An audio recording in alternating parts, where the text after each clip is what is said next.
Good morning, friends, and welcome to the Unitarian Universalist Fellowship at Stony Brook. My name is Lorraine Stidd, and I'm happy to be serving as your worship associate this morning. I want to offer a special welcome to any of you who are visiting us or here for the first time today. We are delighted to have you here with us, and we look forward to getting to know you.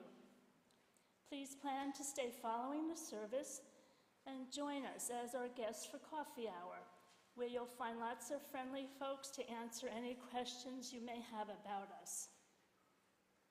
And if you are joining us online from home, just watch the chat and you'll find the order of service and other important information. I have a couple of brief announcements this morning.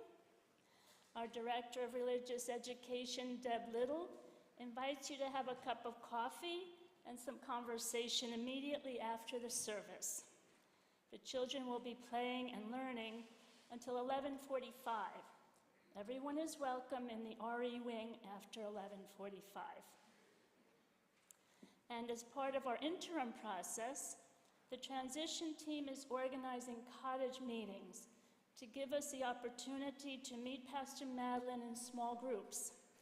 Please see the news feed for available days and times, as well as the link to sign up.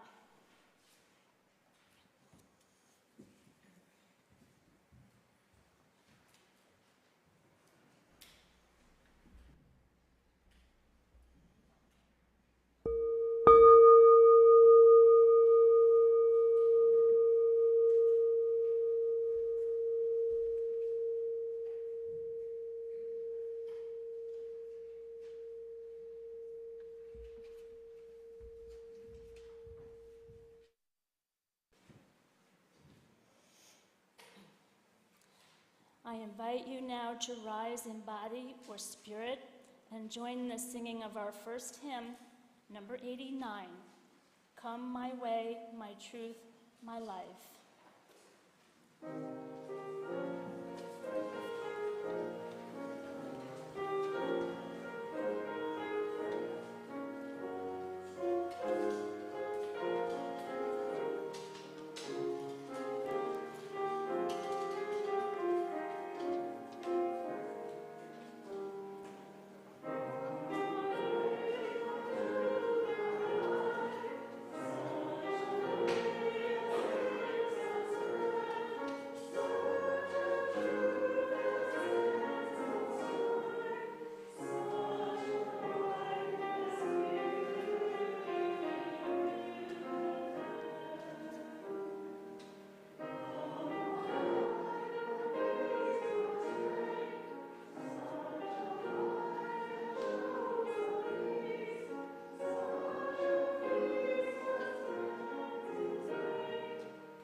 Is that a new hymn for some of you? Yeah? Yes, for some. Do you like it? Isn't it lovely? Some of you are saying, no, that's okay. We have different perspectives. Come on in. Come on in. Let us enter into this space made holy by our presence.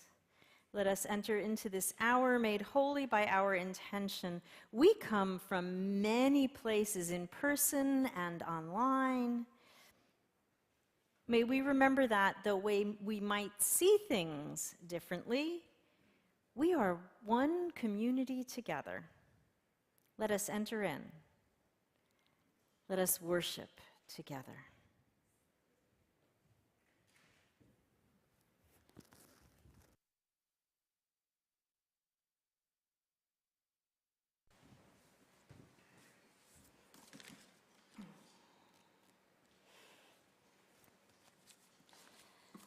I have asked Helena and Justin Johnston to light our chalice this morning.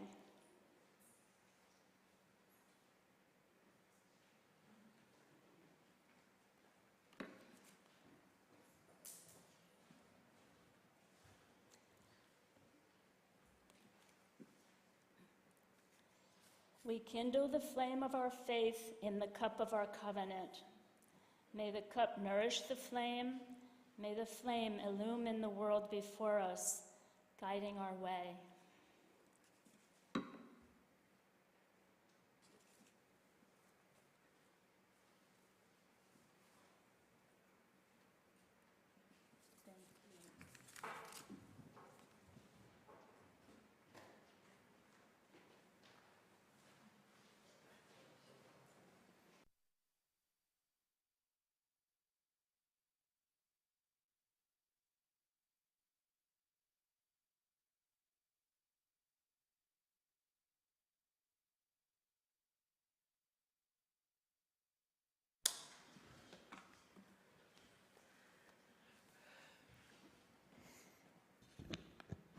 Good morning, beloveds. My name is Deb Little. I'm the Director of Religious Education here. Our time for all ages this morning is a Buddhist story called The Crying Woman by Venerable Master Sing Yun. Now, you should know that I received some delivery tips from some of the children, so. All right, so once there lived a woman.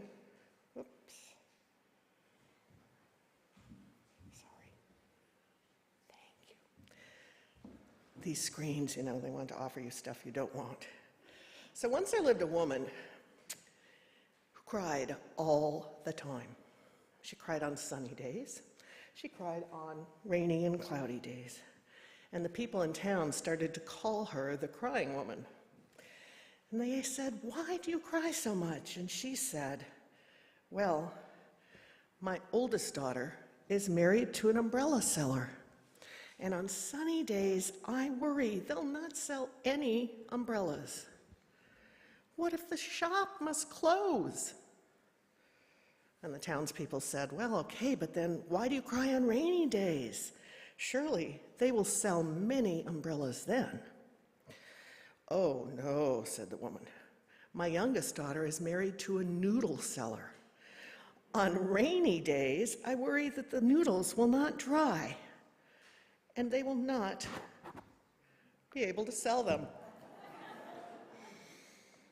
And so, every day, whether sunny or rainy, she continued to grieve for one of her daughters. Now, one day a monk came through town and he noticed the crying woman.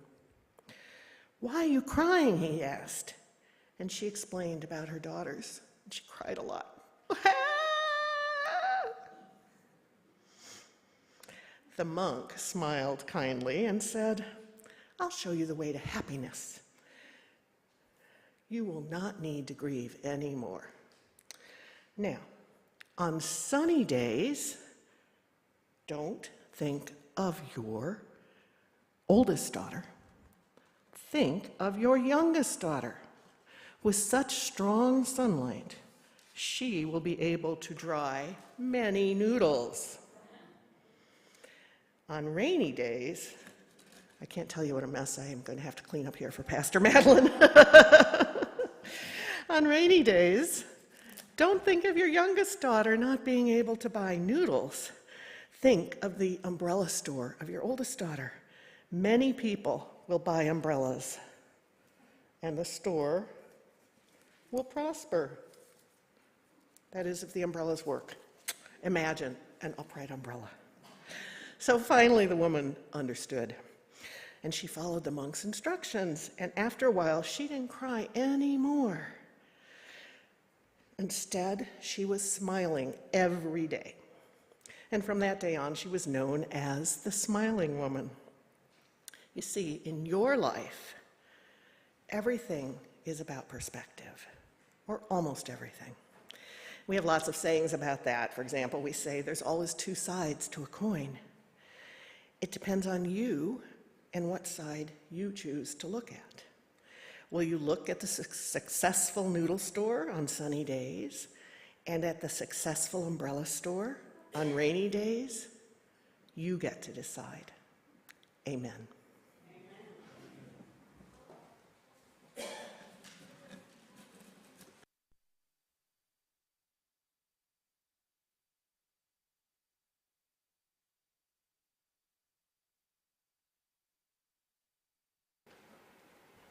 Sorry, I stepped down. Messed up the sound people. Now we'll sing Reeb's Children's Benediction, which is an insert in your order of service, as we sing the children out. And I would like to invite Margaret and Steve to lead our K through 12 kids out, and Cassandra and Isaac to lead our 3rd to 5th graders down to their classrooms. Thank you.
Following the spoken meditation, we will observe 1 minute of silence, followed by meditation in song.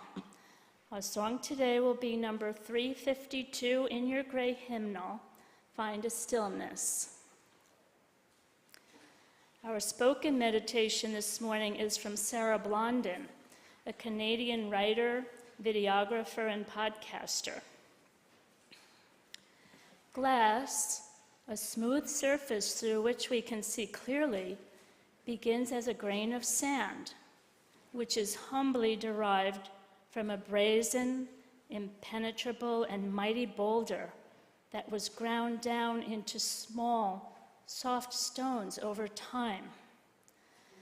May our hearts continue to turn over our hurts and hurdles until the ragged edges become smooth and soft as stones.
Our reading this morning is a poem by Stephen Cushman. This is A Sea Glass for a Second Sun. How much can a person take second-hand? Having come first, I never made do with hand-me-downs. But you, I worry, you will have little else. So I'm out for sea glass this morning, with fog and herons, because the tide is low and time left short, and because you love it. Each beached chip, another for the shoebox, full of mostly green, occasionally brown, rarely blue shards the sea has tumbled smooth and harmless. By the time I finish the mile north to Mudflats and turn back to breakfast with you, by now awake, it sounds in my pocket nothing like coins or anything else so worthless to someone who'll give more than Manhattan for a handful.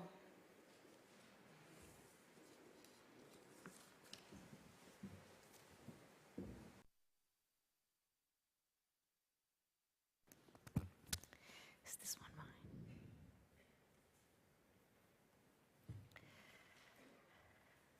Oh, good morning. What a bright sunny day. We have days like this. We have bright sunny days. We have dark cloudy days and stormy days, and everything looks different in different light, doesn't it?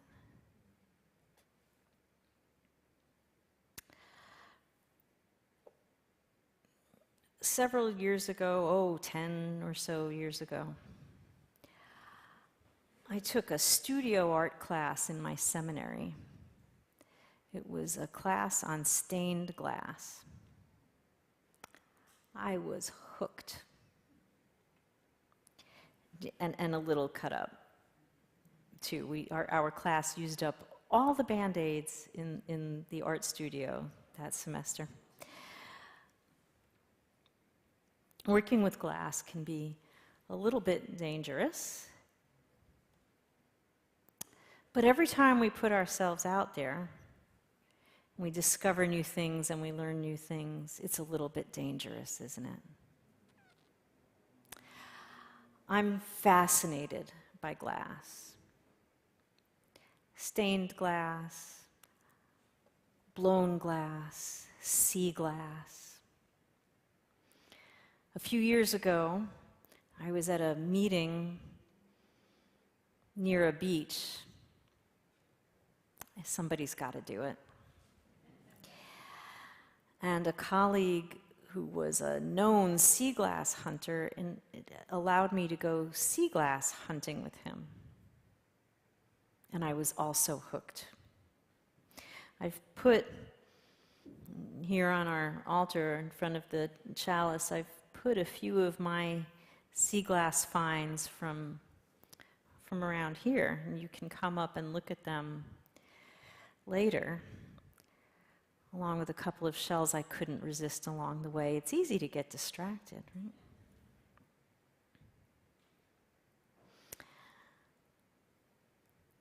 What is it about glass? We've been fascinated by it, we, humanity, for thousands of years. Now, you know there's naturally occurring glass. Anybody know, any geologists here want to tell me what's the naturally occurring glass called? Obsidian?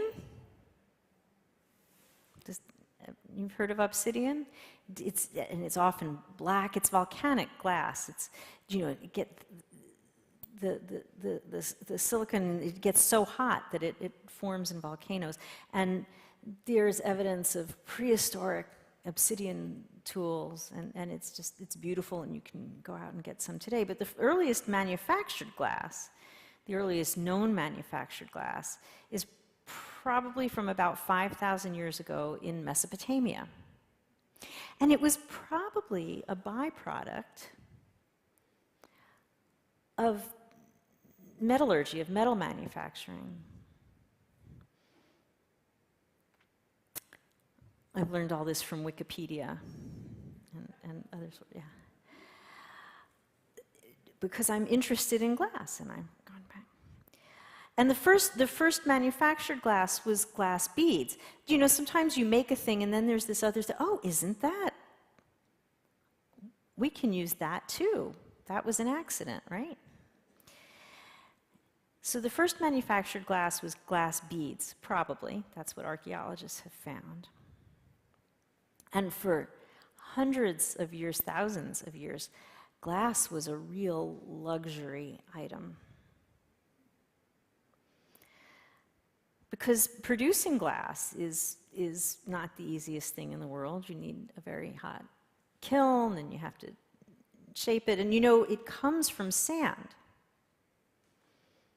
Effectively, it's if you heat it up enough, it will turn to glass. Any potters in here? Anybody do? We have a potter.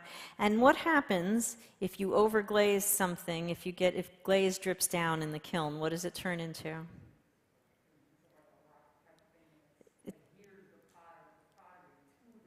It turns into glass. It turns into a rock-hard glass, and it will adhere to the pottery, and it can be really sharp. You have to be careful. Sharp, when glass is broken, it can be very sharp.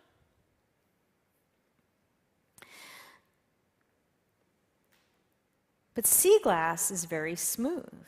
I work in stained glass. I cut it on purpose and grind it, because when I cut it, it's very sharp, and there are little bits of teeny tiny bits of glass that end up on my table, and if I'm not careful, I can run my hand over it. But sea glass is very smooth. Why is sea glass so smooth? It gets tumbled in the water against other glass, against stones. In fact, the best sea glass beaches are often stony beaches. There's a pretty good sea glass beach around here in Mount Sinai.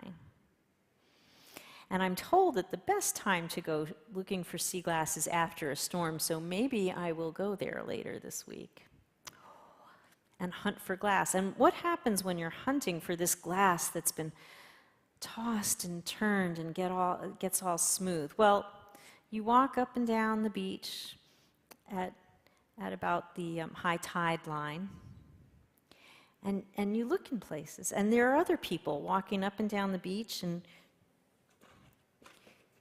we have our special containers.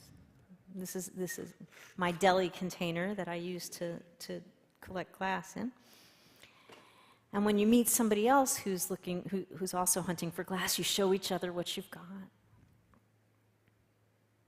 But even with other people, it's easy to miss things. Why is it easy to miss? Because glass and light, it looks different in different lights from different perspectives. So you might walk one way with the sun coming from one place and walk right by a piece, and then on your way back, because the sun is in a different or you're now in a different orientation to the sun, you might see it and pick it up. And these are tiny pieces. I mean, it's really great if you can find a big piece.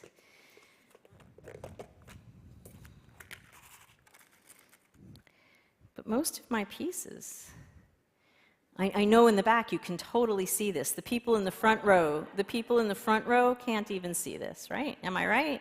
It looks like I'm holding my fingers together, but I'm not. There's a teeny tiny piece of glass in here.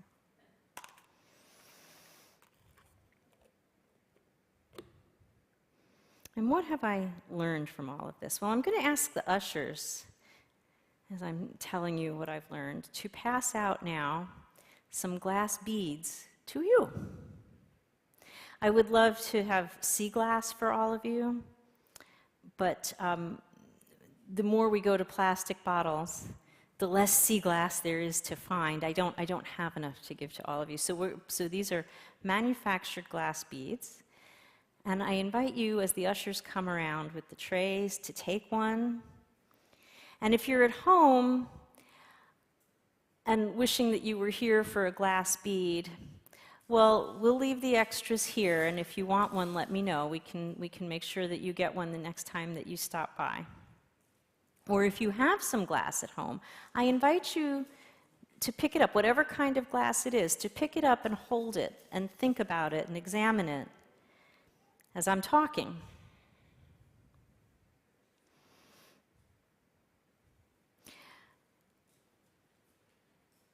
When I'm hunting for sea glass, I think it's so interesting that I'm walking on sand and stone. I'm walking on the things that will become what I'm looking for. I have to look very carefully. So I walk with my head down. I might miss other things. I can look up later. But what am I missing when I concentrate so much on one thing? Sometimes in life, we can concentrate so much on one thing that we miss other things around. Now, I'm easily distracted, so I might be able to find more glass if I were more fine-tuned to what I was looking for. But I do get distracted. I do look up and think, what is that seagull walking down the beach with?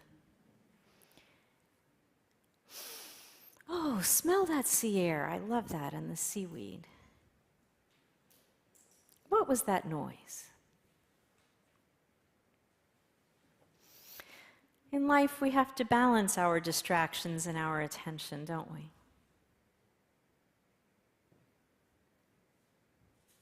When I find it, I love to feel it. It's so smooth. And it's different from the glass that I work with when I'm making stained glass. That glass has been manufactured, it's in sheets, and I'm cutting it, and it might be smooth, but it feels almost glossy, like when you're running your hand on a window, that kind of glass. Or it might intentionally have some texture to it, and I can feel that. But I have to be so careful when I'm cutting it. I have to be careful not to wound my fingers, well, too much. I have to be careful to sweep up after myself. That's another lesson, right? We clean up after ourselves. It's okay to make a mess, so we clean it up. And then I think about how the pieces fit together. Now, this is a very visual endeavor. I'm looking at color and texture. And it looks different in different light. I have 2 windows in my glass studio. I am fortunate enough to have my own glass studio in my home in Pennsylvania. And there are 2 windows, but if it's very shady or dark,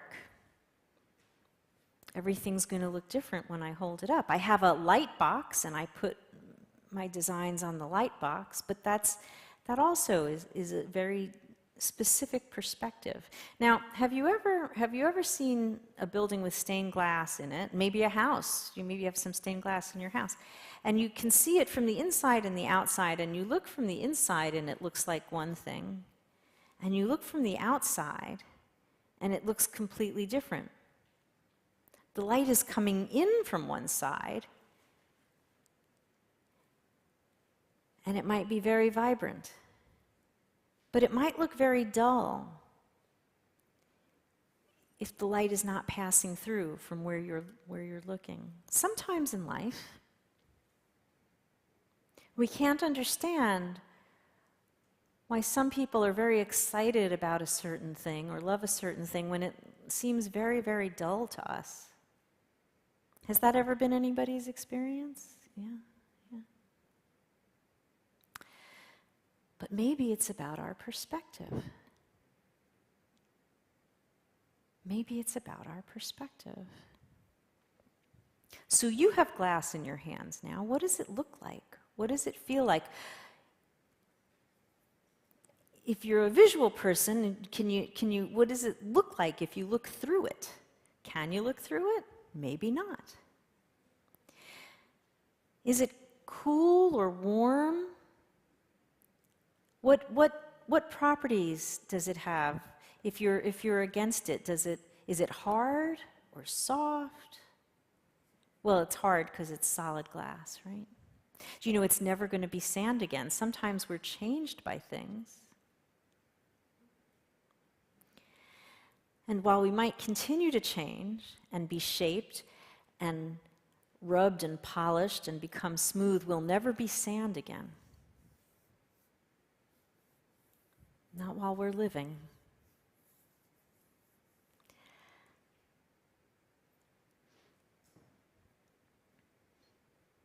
Now we can melt glass. Did anybody here work with blown glass, do glassware? Really hot glass, the blown glass? Or anybody do fused glass? That's called warm glass work. Okay. So we can melt the glass and it can take on a new form. We can turn it into beads or beautiful vases or cups of water. And if I look at you through this, you look very different. I'm holding my cup of water, and I'm trying to look through it. And it distorts things. Sometimes we have distorted ideas. Like in a funhouse mirror. Those are glass. Mirrors are glass with silver behind them. Have you ever looked in a funhouse mirror? And it distorts our images. Sometimes it's worth considering, am I seeing things in a distorted way? Do I have a distorted view of something? One good way to check that is to check in with others, to ask for clarification. I told you I'd hold a mirror up to you, yes? And some of you have reminded me that I'm doing that a lot, and wow, it's a challenge. Do some of you find it challenging?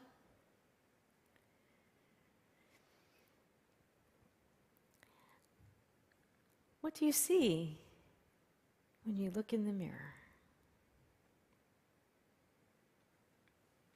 What do you see when you look through glass windows?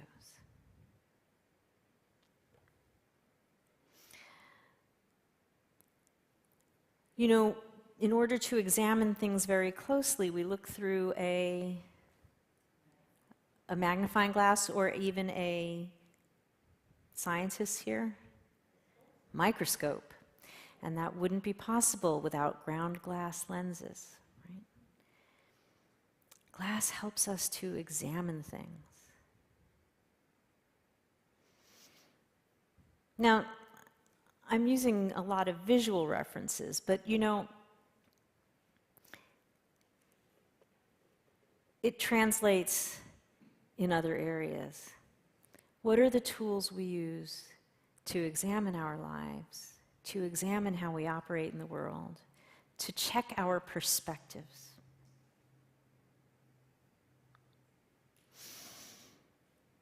We have perspectives on a lot of things. Some of you have a perspective, I know, on why does she want to be called pastor? We've never called our ministers pastor before. We just call them by their first names. I can tell you why I use it. Would you like to know? Yeah, okay. I use pastor because it's my job. That's what I do. I pastor to the congregation. Reverend is also acceptable, but that's an honorific. Doctor is acceptable. That's also an honorific. And it's not specific to my job. I started using pastor before I was ordained, so I wasn't entitled to use reverend yet, but I discovered that I liked it because it describes what I do. Why don't I just go by my first name here? Because our relationship is a one-way relationship. I'm here to pastor to you, but you're not here to care for me. So as much as I love you all, I'm not your friend, Because if I were your friend, then you'd have to worry about me. As your pastor, I just worry about you. You can come and tell me all the things you need to tell me, and I will carry that, and we don't reciprocate. I don't then tell you all the things on my heart. We need people like that in our lives, don't we? Folks that we can lean on. So it's kind of a boundary. Does that give you a different perspective on why I do that?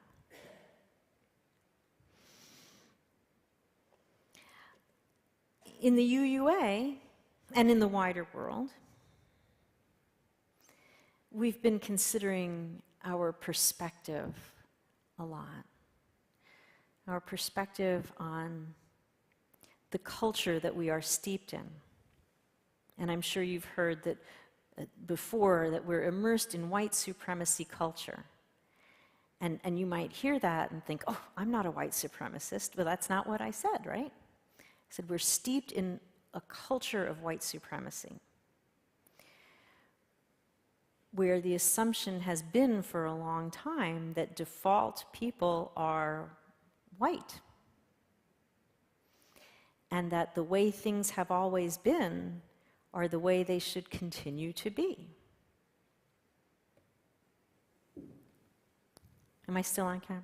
I'm still good. But if we step away from that perspective and consider, what does it look like from somebody else's point of view? Oh. Maybe then we can realize what I thought was just my right looks like oppression to somebody else, because I might be keeping somebody else down. Lately, congregations and in the UUA have done land acknowledgements, and we are on, what land are we on? Who can say it? That's right. Say it again, louder. I didn't hear you. So talk. Yes. That's a different perspective. It's a different perspective when we recognize, oh,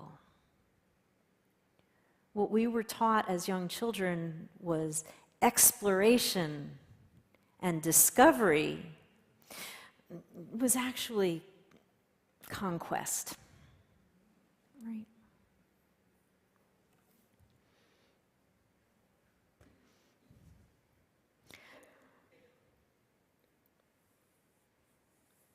We get polished, like the glass beads in your hand.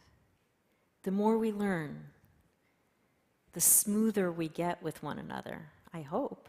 Would you agree? I see some heads nodding, yeah. We have the opportunity to rub up against one another, to get polished, to lose those rough and jagged edges that can cause harm.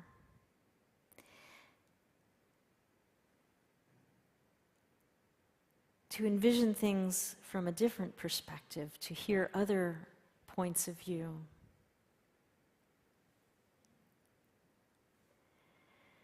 And to make beautiful mosaics and stained glass together.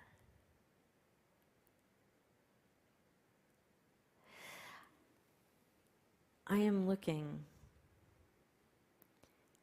at a beautiful picture here of all of you.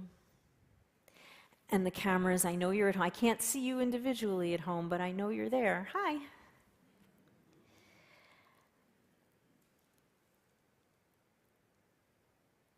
And it becomes such a beautiful whole.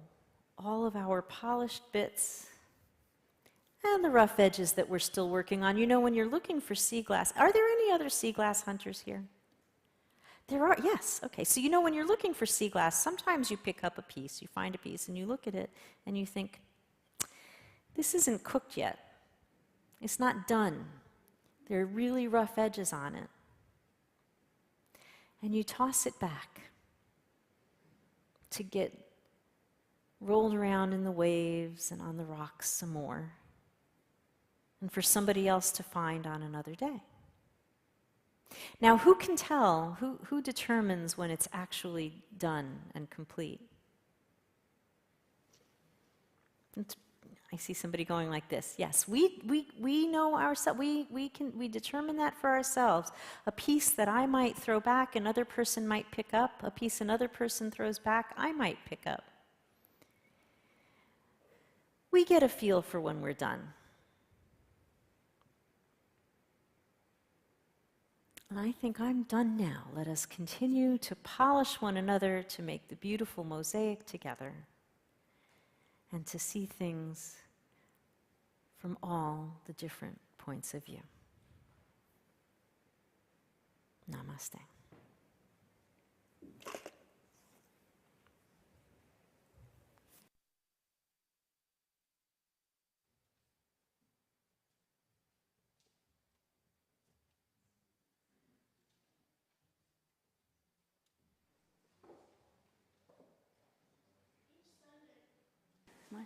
It's okay.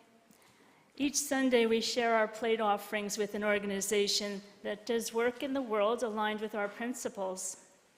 This is a spiritual practice. This month's Share the Plate organization is Hands Across Long Island, also known as HALEY. This is a grassroots, peer-run mental health nonprofit organization founded in 1988. HALEY has grown to provide a multitude of advocacy and support services for people on Long Island. It was instrumental in the formation of the first independent mental health housing programs in our region and currently offers supported housing to over 100 people throughout Nassau and Suffolk counties. Other services include a peer recovery center, community reentry for incarcerated individuals, and homeless outreach services, including a mobile shower unit. They have recently initiated an anti-stigma project, which addresses disparities that people with a serious mental illness diagnosis may face in the physical healthcare system, and will be working with Stony Brook University by placing peers in the emergency room and inpatient settings. You may make your gifts on the plate or online. For those online, the link to donate is in the chat box. The offering will now be gratefully received.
Thank you, Donna, for that beautiful musical offering. I invite you to join me in dedicating our offering. The words are in your order of service. To the work of our faith, which is weaving a tapestry of love and action, we dedicate our lives and these our offerings. Amen. Thank you.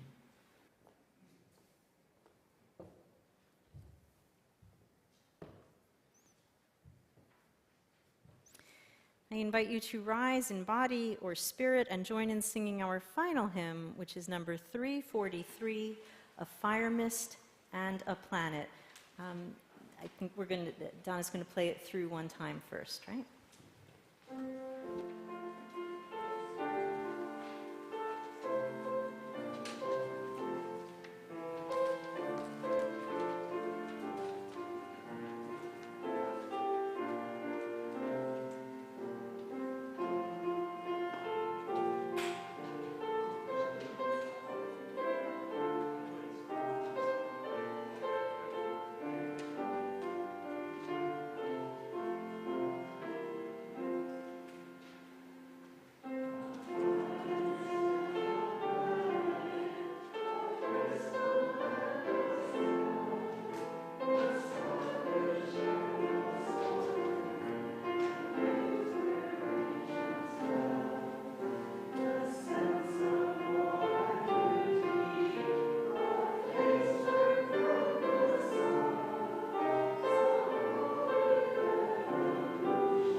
Beloveds,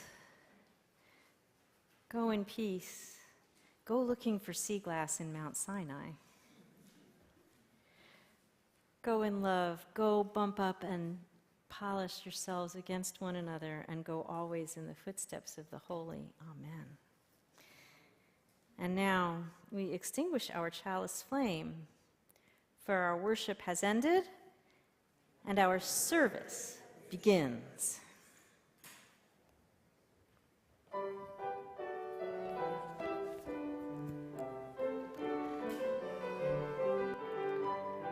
She was